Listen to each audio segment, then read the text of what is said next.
I call the clerk. Private members' business, notice number 2, motion relating to Australian Defence Force. I call the honourable member for Ryan. Thank you, Madam Speaker. I move the motion relating to the Australian Defence Force in the terms in which it appears on the notice paper.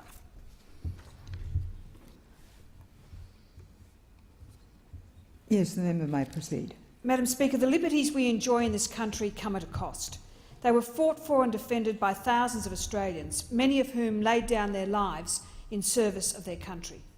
We on this side of the House recognise that those of us who enjoy these hard-won freedoms have a debt we can never repay in full, but that does not mean we should not try.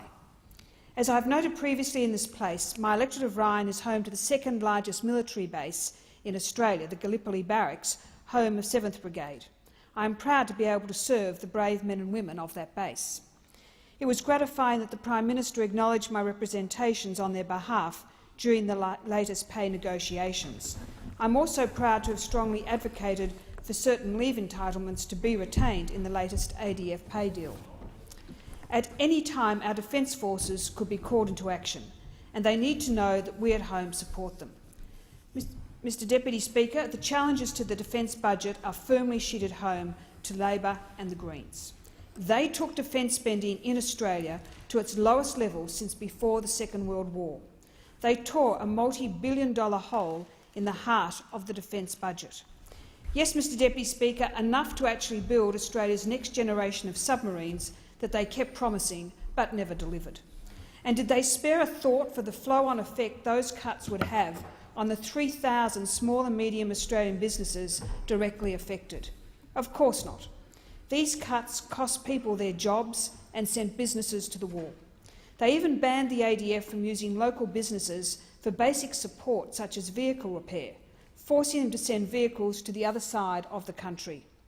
So slashing the budget on one hand and wasting money on the other. As part of the billions of dollars worth of cuts came other reckless decisions which directly endangered the lives of our military forces. They cancelled the planned purchase of new, modern, self-propelled artillery for our Defence Force, lessened the force capability of the Australian Defence Force. Mr Deputy Speaker, self-propelled artillery is longer range, has a higher ratio of fire, can manoeuvre into a firing position faster and is crewed by less personnel than towed artillery currently in use.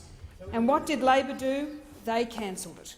Labor's shambolic approach to the Defence Capability Plan, including program cuts and delays, was a recipe for disaster that would leave our troops without the equipment they need when they most needed it.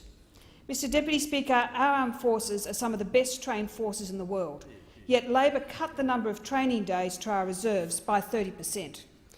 Our training regime means that we experience fewer deaths in conflicts which have claimed more lives in other countries' militaries.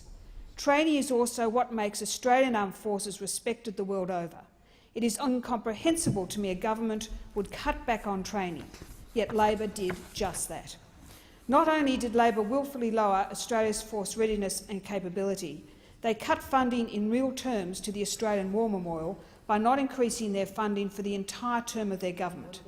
Mr Deputy Speaker, that is the contempt they have shown to the place where we honour those who have paid the ultimate sacrifice for our country. And their contempt for serving personnel was not just limited to cuts in force readiness and capability, but to morale as well. The Gillard government cut the entitlement of single personnel to have flights to see their families at Christmas. Mr Deputy Speaker, that cut affected 22,000 serving men and women. Fortunately, the Coalition, and particularly the member for Fadden, working with the crossbenchers, successfully forced Labor to withdraw this mean-spirited act. Mr Deputy Speaker, the Abbott government has honoured its commitment to change the indexation arrangements for DFRB and DFRDB military pensions. Labor promised but never delivered. Mr Deputy Speaker, I will always fight for the rights of our Defence Force personnel to have the best possible equipment, training, pay and conditions, as I did in the last round of pay negotiations. If those opposite want to join me in providing those things for the people who defend us, I urge them to pass the government's budget measures. Mr Deputy Speaker, my support for our defence Australian Defence Force is unwavering, and I commend this motion to the House. I thank the